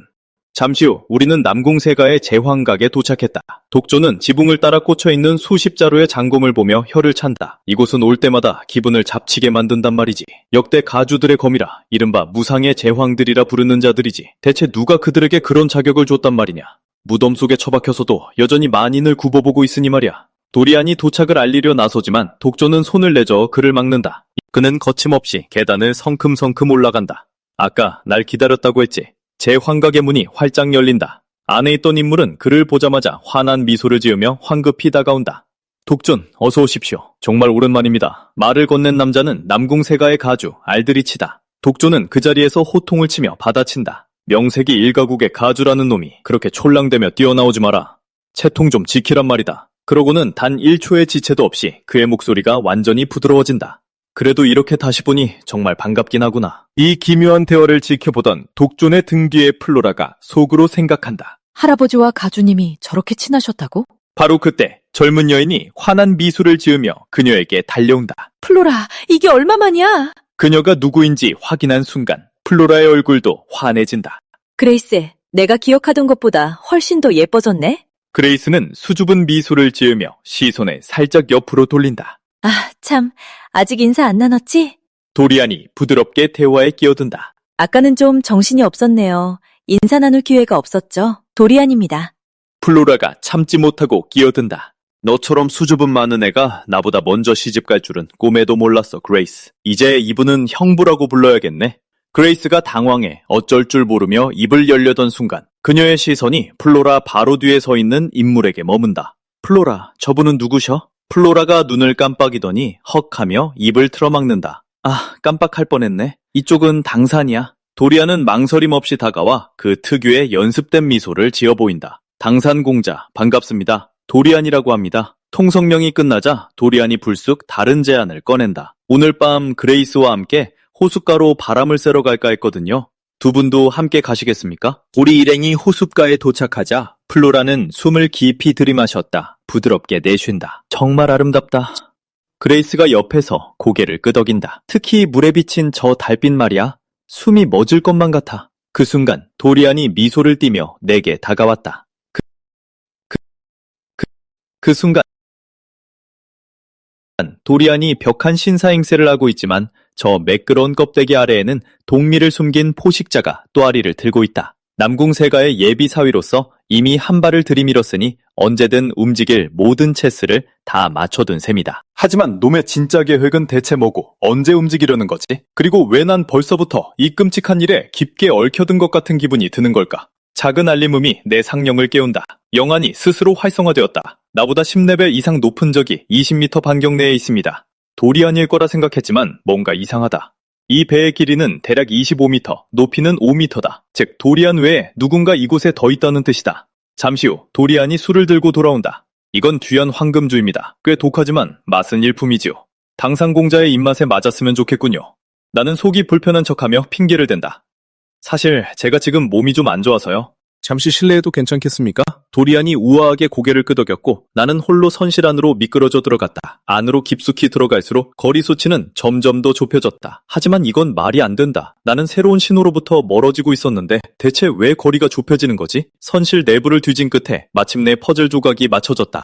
도리안 외에도 이 배에는 4명의 적이 더 숨어 있었다. 그것도 전부 나보다 10레벨 이상 높은 괴물들이. 그런데 놈들은 대체 무엇을 위해 여기까지 온 거지? 그레이스를 납치할 생각이었다면 벌써 움직였을 거다. 아직 가만히 있는 걸 보면 놈들의 진짜 표적은 남궁세가 그 자체임이 틀림없다. 놈들 모두가 내게서 최소 10레벨 이상이다. 어쩌면 20, 아니 30레벨 차이가 날지도 모른다. 지금으로선 가늠할 길이 없다. 그런 놈들 넷이 누구에게도 들키지 않고 숨어 들어온 것이다. 베놈이든 도리안이든 그 생각만 하면 골치가 아파진다. 한편 혼례가 다가올수록 남궁세가의 경계는 시간 단위로 삼엄해지고 있었다. 토르스텐 대장, 우리가 정말 이것까지 해야 합니까? 수로까지 수색하다니요. 이건 너무 지나친 거 아닙니까? 토르스텐은 험악한 인상을 쓰며 사내의 머리통을 거머준다. 시끄러워, 말대꾸 하지 마. 수로 한번 점검하는 게 그렇게도 억울하냐? 아가씨의 혼례가 코앞이다. 경계를 조금 더 강화하는 게 대체 뭐가 문제란 말이냐? 그렇게 두 사내가 수로 안으로 사라지고 밖에서 기다리던 토르스텐은 가만히 있질 못했다. 진정한 전사라면 마땅히 전장에 나가 적을 베고 승전보를 울려야 하거늘 여기서 이따위 보초나 서고 있다니. 몸이라도 풀게 지금 당장 적이라도 쳐들어왔으면 좋겠군. 수로 안쪽 두 사내 역시 비참하기는 매한가지였다. 남들은 다 고기 뜯으며 술판을 벌이고 있는데 우린 이 악취나는 시궁창에 갇혀있다니. 하지만 그 불평은 그의 목구멍 속에서 멎어버렸다. 전방의 어둠 속에서 두 사람 모두 알지 못하는 낯선 얼굴이 불쑥 나타난 것이다. 촛불이 꺼지고 사내들은 하나둘 차례대로 처리되었다. 시간이 흐른다. 밖에서 대기하던 토르스텐은 하품을 참아냈다. 뭐가 이렇게 오래 걸려, 이 자식들. 또 어디 처박혀서 농땡이 피우는 거 아니야? 그는 횃불을 밝혀들고 분통을 터뜨리며 수로로 성큼성큼 걸어 들어갔다.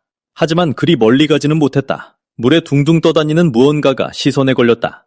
가까이 다가가 살핀 그것은 끔찍하게 잘려나간 팔이었다. 뭔가 잘못됐다. 그는 수하들의 이름을 부르며 수로 안쪽으로 더 깊숙이 들어갔다. 막다른 곳에 다다랐을 때 그를 맞이한 광경에 그는 비틀거리며 뒷걸음질 쳤다. 도대체 여기서 무슨 일이 벌어진 거야? 놈이 오는 소리가 들린다. 나는 천천히 고개를 돌렸다. 타이밍 한번 완벽하군. 마침 파란 짝이 모자랐던 참인데. 토르스템은 자신의 수하들이 어떤 꼴을 당했는지 깨달은 순간 공포를 억누르며 공격을 퍼부었다. 단 한 번의 일격에 내 몸이 몇 미터나 뒤로 밀려났다. 남궁세가에서 갈고 닦은 10년의 검술, 헛된 것이 아니었다. 숨을 고르던 토르스텐이 내 얼굴을 살피더니 번뜩 무언가 떠올렸다. 너 베놈님과 함께 들어왔던 놈이잖아. 우리 세가의 손님이었을 텐데 대체 왜 이런 끔찍한 짓을 저지른 거냐? 이 모든 게 남궁세가를 위한 일이었다고 대답하자 토르스텐의 이성이 박살나버렸다. 우리 전사들을 갈기갈기 찢어 나무 말뚝에 꽂아놓고 감히 남궁세가를 위한 일이었다고 짓거려. 그가 다시 맹렬하게 돌진한다. 이번에는 천풍검법의 제일식 천풍유운으로 길을 열었다. 강풍처럼 허공을 가르는 그 검격에 나는 삼재검법의 제일식 탐용심으로 화답했다. 강철이 부딪히는 찢어질 듯한 굉음과 함께 그 반동으로 내 몸이 다시 뒤로 튕겨나간다. 숨을 고를 틈조차 없다. 토르스텐이 천풍검법 제2식 뇌전을 전개하며 득달같이 달려들고 폭풍처럼 몰아치는 검기가 내 살점을 찢어발기며 나를 구석으로 처박는다.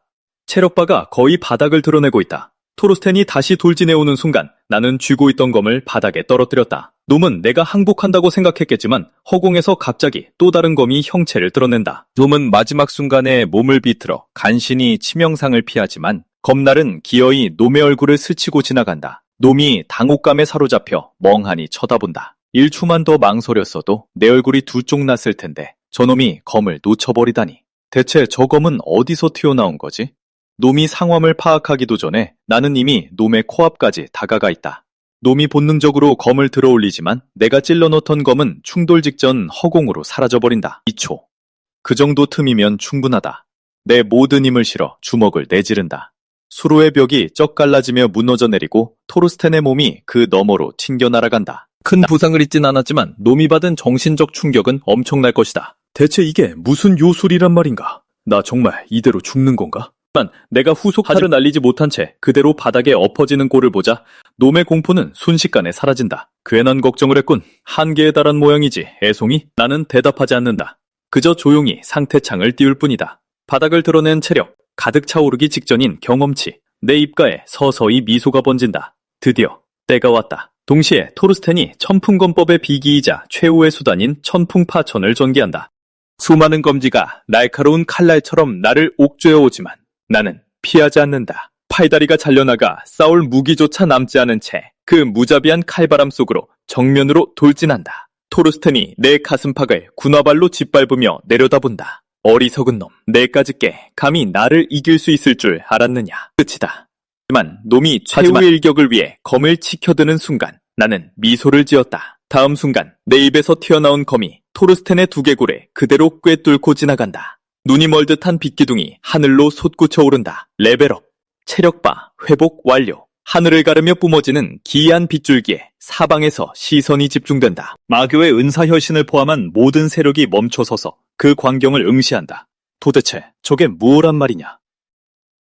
같은 시각 봉황성에 위치한 단시 가문의 저택에도 그 빛이 쏟아져 내린다. 환하게. 하지만 이번엔 단순히 빛만 번진 것이 아니었다. 저택 전체가 시뻘건 화염에 휩싸여 있었다. 검은 복면을 쓴 자들이 저택을 누비며 눈에 띄는 자들을 자비 없이 베어넘긴다. 모인들과 식솔들이 추수하듯 하나둘 쓰러져간다. 스트라이크. 단시 가문의 가주가 검을 뽑아들지만 그의 칼날은 단 한 번도 적에게 닿지 못한다. 이윽고 짙은 연기 속에서 느릿하고 여유롭게 걸어나온 그림자 하나가 스트라이크의 코앞에 멈춰선다. 스트라이크의 입술이 파르르 떨린 누구냐? 넌 대체 누구지? 무슨 원한이 있어서 이곳에 나타난 것이냐? 끝내 대답은 들려오지 않았다. 차가운 칼날이 그의 목을 긋고 지나간다. 마지막 비명이 잦아들자 그들의 우두머리가 짧은 명령을 내린다. 왼사혈신에게 전령을 보내라. 단시 가문은 이제 이 세상에 존재하지 않는다. 마침내 위대한 마교의 대업이 시작될 것이다. 근처의 어느 언덕 위 전혀 다른 의미로 분위기가 달아오르고 있다. 하지만 채 3분 30초도 지나지 않아 그 사내는 이미 일을 끝마친 상태다. 그 사내가 바로 마교 안후 이성지부의 우두머리 은사혈신 쉐이드다. 그는 바닥에 널브러진 여자의 옷가지를 힐끗 보곤 혀를 찬다. 단시 가문이라니 겉만 번지르르 할 뿐 내 시간을 쏘도의 가치조차 없는 년이었군. 멀리서 인형 하나가 모습을 드러낸다. 은사혈씨는 즉각 상황을 파악한다. 게일, 저놈은 분위기를 즐길 줄을 모른단 말이지. 벌써 끝난 건가? 그 생각이 채 끝나기도 전에 남궁세가 쪽에서 번쩍이는 섬광이 그의 시선에 사로잡는다. 미라지가 저런 식으로 신호를 보낼 리가 없다. 지나치게 눈에 띄니까. 남궁세가 놈들이 우리의 계획을 눈치챈 건가? 생각이 꼬리를 물기도 전에 그가 즉각 명령을 내린다. 안우이성으로 통하는 모든 계목을 봉쇄하라. 전정력은 들어라. 지금 이 순간부터 제1계획을 실행한다. 같은 시각 수로에 남겨진 처참한 참상 앞에 남궁세가의 가주 알드리치가 쏘있다. 끔찍한 살기의 무게가 그를 짓누른다. 보름달이 뜨면 황제가 쓰러질 것이며 살아남은 자가 왕이 될 것이다. 배우가 누구인지는 모르겠으나 한 가지는 분명하다. 누군가 남궁세가를 노리고 있다. 그는 곁에 선 2명의 장문인들을 돌아보며 지시를 내린다. 혼례가 얼마 남지 않았다. 경계를 2배로 강화하시오. 빈틈을 보여선 안 돼요. 한순간의 방심도 허락하지 않겠소. 그리고 누구든 수상한 자를 발견하거든 즉시 내게 보고하시오. 그렇게 삼엄한 명령이 하지만 하달되었다. 돌아가는 내내 알드리치의 머릿속에는 벽에 혈서로 적혀있던 그 문장이 맴돌았다. 황제가 남궁세가를 뜻하는 거라면 보름달은 필시 혼례가 치러지는 그날 밤을 의미할 터. 하나 스스로 왕이 되려는 자는 대체 누구란 말인가? 순간 그의 뇌리에 한 이름이 스치고 지나가며 등골을 서늘하게 만든다. 설마 정말 그자란 말인가? 다음날 아침 알드리치는 다른 이들 앞에서 자신의 의혹을 조심스레 털어놓는다. 장홍검의 장문인 콘나드가 즉각 반발하고 나선다. 이건 함정입니다. 너무도 뻔한 모함이라고요. 도리안이 우리 가문에 들어온 지 채 1년도 되지 않았습니다. 벽에 휘갈겨진 불길한 몇 마디 말 때문에 우리 가문과 혼인할 사람을 의심하겠다는 겁니까? 온 부림이 우리를 비웃을 것입니다. 무해검의 단주 롤랜드가 다른 의견을 내놓는다. 저는 콘네드의 생각에 전적으로 동의할 수 없습니다. 우리가 집중해야 할 것은 침입자가 남긴 그 메시지입니다. 그 글을 읽어본 사람이라면 누구나 그 말이 도리안을 똑바로 가리키고 있다는 것을 알 수 있습니다. 우리 본장에 이토록 대담하게 잠입해 전사들을 죽이고 이토록 명확히 지목하는 메시지를 남길 수 있는 자입니다. 그들의 목적은 우리를 해치거나 정보를 캐려는 것이 아니었습니다. 그것은 다분히 의도적인 경고였습니다. 그리고 어젯밤의 그 눈부신 섬광은 다들 똑똑히 보셨으리라 믿습니다. 그것은 온 세상에 알릴 만큼 강력한 신호였습니다. 콘네드는 더 이상 듣고 있을 수 없었다. 그러니까 정체불명의 침입자가 벌인 알량한 수작 때문에 도리안을 잡아들이자는 겁니까? 그건 우리 남궁세가의 이름에 먹칠을 하는 짓입니다. 만약 이게 억울한 누명으로 밝혀진다면 그레이스는 앞으로 어떻게 얼굴을 들고 살라는 말입니까? 두 사람이 팽팽하게 맞서는 것을 본 가주 알드리치가 결단을 내리며 나선다. 침입자의 동기가 의심스럽다는 콜레드의 말도 맞지만 롤랜드의 말 또한 일리가 있다. 아무리 작은 가능성이라도 절대 무시해선 안 돼. 그것이 바로 천뢰와 천풍의 대종사들이 이미 밖에서 조사를 벌이고 있는 이유지. 천뢰의 대종사가 자신의 부대를 이끌고 합비 쪽으로 향했다. 만약 보름달이 뜨는 밤에 우리를 노리고 음모를 꾸미는 자가 있다면 반드시 흔적이 남아있을 것이다. 그의 말이 채 끝나기도 전에 누군가 급한 소식을 들고 뛰어들어온다. 천뢰의 대종사 마커스다. 조사를 위해 파견되었던 천뢰 부대원들 중 단 한 명도 살아서 돌아오지 못했습니다. 콜레드가 가장 먼저 반응한다. 단 한 명도 돌아오지 못했다는 말씀이십니까? 마커스가 사실임을 확인하자 알드리치가 천천히 콘레드 쪽으로 걸음을 옮긴다. 그게 무슨 뜻이라고 생각하나? 마커스의 표정이 굳어진다. 남궁세가가 포위된 것 같습니다. 두 단주의 얼굴이 창백해진다. 하지만 알드리치는 이미 생각에 잠겨있다. 장강수체의 짓인가? 아니다. 우리는 그들과 평화협정을 맺었고 그들은 수루 중심의 세력이다. 무태서는 활동할 수 없지. 게다가 마커스는 합비 쪽, 즉 내륙이라고 했다. 그들은 용의선상에서 제외군. 콘네드가 주먹을 내리친다. 안이성 전체를 통틀어 감히 우리 남궁세가를 포위할 수 있는 세력이 대체 어디 있다는 말입니까? 이건 말도 안 됩니다. 롤랜드의 얼굴에서 핏기가 가신다. 끔찍한 생각이 그의 머릿속을 스쳐 지나간다. 전 무림을 통틀어 대세가를 포위할 만한 힘을 가진 세력은 단 하나, 바로 천마신교뿐이다. 밤이 찾아온다. 나는 홀로 천마신교의 지부를 향해 나아가며 벽에 남겼던 그 말들을 조용히 읊조린다. 느리고도 확실하게 나는 왕자를 향한 길을 개척한다. 죽음에서 돌아온 뒤 나는 머릿속으로 그 전투를 다시 재생해본다. 만약 그 결정적인 순간에 토스텐이 천풍건법의 1초식을 먼저 펼쳤더라면 바닥에 쓰러져 있는 건 나였을 것이다. 어떤 면에서 무공은 게임 속 그 어떤 스킬보다도 사기적이다. 특히 베놈이 사용했던 그 대단한 정련의 술법은 더더욱 그렇다. 그 결과는 실로 놀랍다. 단 한 번의 전투를 되짚어보는 것만으로도 끊임없이 깨달음이 쏟아져 나온다. 지금은 그저 임시로 열린 혈로에 불과하다. 하지만 이제 내 몸에 확실히 새겨졌으니 충분한 수련만 거친다면 실전에서도 진정한 무공을 사용할 수 있게 될 것이다. 그 생각은 시스템 알림 창에 의해 끊어진다. 축하합니다. 레벨 13을 달성하셨습니다. 첫 번째 전직 퀘스트를 진행할 수 있습니다. 당신의 전직 직업은 베타 테스터 전용 직업인 방랑자입니다. 레벨 10 이상의 적 100명을 처치하여 전직을 완료하십시오. 나는 그 창을 뚫어지게 응시한다. 레벨 10 이상이라. 어젯밤 놈들의 레벨이 대략 그 정도였고 토스텐이 레벨 15 원졸이었지. 그게 기준이라면 이 퀘스트가 들리는 것만큼 불가능하지는 않을지도 모르겠군. 바로 그때 내 등 뒤에서 휘청이 터질 듯한 굉음이 울려 퍼진다. 10분 전 수로의 참극 현장을 둘러본 후 돌아오던 도리아는 깊은 생각에 잠겨 있었다. 그 기이한 빛이 나타난 이후로 일이 복잡하게 꼬여버렸다. 남궁세가의 경비는 더욱 삼엄해졌고 더 많은 무인들이 그들 곁으로 모여들고 있었다. 그는 서둘러 그림자들에게 은밀히 메시지를 전해야만 했다. 바로 그때 한 목소리가 그를 멈춰 세운다. 그렇게 서둘러서 어딜 가시나 도리안. 그가 고개를 돌리자 무예검단주 롤랜드가 날카로운 눈빛과 공격적인 태도로 그의 길을 가로막고 서 있다. 도리안의 머리가 빠르게 회전한다. 롤랜드의 의도가 무엇이든 지금은 태연하게 행동하는 것만이 유일하게 안전한 수다. 도리안은 억지로 뻣뻣한 미소를 지어 보인다. 이 근방 어딘가에 혼례를 축복하는 상서로운 빛이 나타났다고 들었습니다. 한번 볼까 싶어 지나가던 참이었지요. 롤랜드는 경계를 늦추지 않는다. 그래, 뭘 좀 찾았나? 정말 길주가 맞던가? 도리안은 아무 말도 하지 않는다. 그의 시선이 롤랜드 뒤에 서 있는 전사에게로 향한다. 역시 예상했던 그의 정체가 탄로났다. 롤랜드가 단도직입적으로 말한다. 할 말이 없는 모양이니 우리와 함께 제왕전 임페리얼스 홀로 가주셔야겠네. 순순히 제 발로 걸어가든가 아니면 험한 꼴을 당하든가 선택은 자네 몫이야. 그 말이 채 끝나기도 전에 도리안의 입에서 기이한 웃음이 새어나온다. 내심 이 몸뚱이가 꽤 마음에 들었는데 말이지. 하지만 가면이 벗겨졌으니 이제 계획을 앞당겨 실행할 수밖에. 롤랜드가 달려든다. 그리고 바로 그 순간 멀리 제왕전 쪽에서 거대한 폭발음이 터져나온다. 폭발은 기가 막힌 타이밍이었다. 그로 인해 롤랜드의 기세가 꺾이고 도리안에게 완벽한 빈틈이 생겨난다. 순식간에 도리안이 뇌전도법의 첫 번째 초식인 뇌전 맹격을 펼치고 롤랜드가 서 있던 자리는 산산조각이나 폐허로 변한다. 그 벼락 같은 충격음에 소리가 닿는 거리에 모든 무인들이 몰려든다. 저거 도리안 아닙니까? 도대체 왜 이러는 거지? 기습이었다고는 하지만 어떻게 롤랜드 단주가 단 일격에 당할 수 있단 말인가? 도리안은 거침없이 앞으로 나아간다. 대머리 무사가 위험을 감지하고 막아서려 뛰어나가지만 가까이 다가가지도 못한다. 단칼에 두 동강이 나버린다. 두경꾼들은 충격에 빠져 침묵하며 바라보다가 비명을 지르며 흩어진다. 도리안이 미쳐버렸어. 아수라장 건너편에서 롤랜드는 도리안의 얼굴을 올려다본다. 갑자기 너무나도 이질적으로 느껴지는 그 얼굴. 도리안, 넌 대체 누구냐? 너의 진짜 정체가 뭐지? 도리안은 포식자처럼 차갑게 미소 짓고는 굉음을 일으키며 앞으로 돌진한다. 그 질문에는 답이 없습니다. 일격이 닿기 직전의 찰나 무언가가 그 움직임을 완전히 멈춰 세운다. 정확히 꽂힌 금침 하나. 이 녀석 지금 무슨 짓을 하는 거냐? 베놈이다.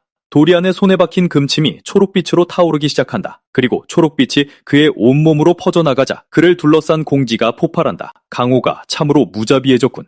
사위가 될 놈이 장인을 향해 손을 들다니 말이야. 연기가 거치자 그 안에서 조롱 섞인 웃음소리가 흘러나온다. 강호란 원래 이런 곳 아니었습니까? 베놈은 진기를 끌어올리며 최후 통첩을 날린다. 난 주둥이만 나불대는 놈들을 봐준 적이 없다. 숨이 붙어있을 때 네 놈의 정체와 이 상황에 대해 털어놓아라. 단 하나도 빠짐없이. 도리안이 차갑게 웃는다. 전설적인 비침 신공이군요. 직접 겪어보면 어떤 느낌일지 늘 궁금했습니다. 어둠 속에서 지켜보고 있던 내게 무언가 마음에 걸리는 게 있다. 도망치고 싶어 하는군. 혼자 이곳에 있는 것도 이상하고 이 일이 시작된 순간부터 계속 무언가를 찾고 있었어. 그때 플로라가 시야에 들어오고 모든 조각이 맞춰진다. 저 애였군, 그렇지? 바로 그 순간 도리안이 움직인다. 거기 있었군요. 그의 안에서 폭발적인 기운이 뿜어져 나오지만 목표는 베놈이 아니다. 플로라다. 베놈이 한 박자 늦게 가로막으려 움직인다. 하지만 기운은 이미 그곳에 도달했다. 굉음과 함께 충격이 덮치고 베놈은 망설임 없이 몸을 날린다. 하지만 흙먼지 속에서 그가 발견한 것은 그의 발걸음을 얼어붙게 만든다. 당산, 네가 플로라를 구한 게냐? 플로라는 겁에 질렸지만 다친 곳은 없다. 아슬아슬했지만 그뿐이었다. 베놈의 두 눈이 분노로 이글거리며 도리안에게 고정되고 나는 진심 어린 놀라움을 느낀다. 베놈을 상대로 저렇게 맞서다니. 도리안은 정말이지 헤아릴 수 없이 깊은 내공을 지닌 무술가다. 그때 도리안이 입을 연다. 이렇게 끝나서 아쉽지만 계획은 이미 이루어졌습니다. 다음 만남을 고대하고 있겠습니다. 그가 돌아서서 떠나려다 우뚝 멈춰선다. 뭔가 이상하다. 그는 묘한 흥분감에 붉게 상기된 내 얼굴을 발견하고는 단번에 모든 것을 눈치챈다. 어젯밤의 빗기둥, 계획에 생긴 차질, 그 모든 게 다 네 놈 짓이었군. 그렇지. 그렇다면 다음엔 너와 내가 제대로 한번 붙어보자꾸나. 장원 반대편에서 알드리치가 모든 상황을 보고받는다. 그는 처참한 폐허와 쓰러져 있는 제자들을 둘러보며 씁쓸하고 공허한 헛웃음을 뱉어낸다. 4명. 고작 4명이 제왕전을 이렇게 만들었단 말인가? 그리고 저 형체는 도리안이 죽였다던 음양마귀가 아닌가? 도리안의 모든 일거수일투족과 이 결혼식 전체가 애초부터 그들의 계획 중 일부였던 모양입니다. 이제 무린맹에 닿기도 전에 전서구들이 가로채어지고 있을 뿐만 아니라 우리 가문을 지키던 삼재 구왕집마저 깨져버렸습니다. 빠져나갈 구멍도 없이 완전히 갇혀버렸어. 롤랜드는 부상에도 불구하고 3가지 선택지를 제시한다. 싸우거나 도망치거나 구원을 요청하거나. 가주님께서 앞에 2가지를 선택하실 리는 없으니 남은 건 무린맹에 사람을 보내 구조를 기다리는 것뿐입니다. 제 계산으론 전속력으로 달린다면 일주일 안에는 도착할 수 있을 겁니다. 알드리치가 고개를 젓는다. 나라고 그 생각을 안 해본 게 아니네. 하지만 대체 누가 저 포위망을 뚫고 무린맹까지 간단 말인가? 롤랜드가 망설임 없이 대답한다. 단 한 사람이 있습니다. 그의 경공은 천하 제일이니까요. 오직 그만이 이 포위망을 뚫을 능력을 갖추고 있습니다. 알드리치는 그가 누구를 뜻하는지 이미 알고 있다. 베놈이다. 하지만 그라 할지라도 저 많은 적들을 홀로 돌파하는 건 너무 무리한 부탁 아니겠나. 롤랜드가 잠시 침묵한다. 이내 그는 이미 마음먹은 바를 입에 올린다. 그렇기에 이 장원 안에 있는 수백 명의 하객들을 이용하는 겁니다. 그들 모두가 필사적으로 빠져나가려 발버둥 칠 테니까요.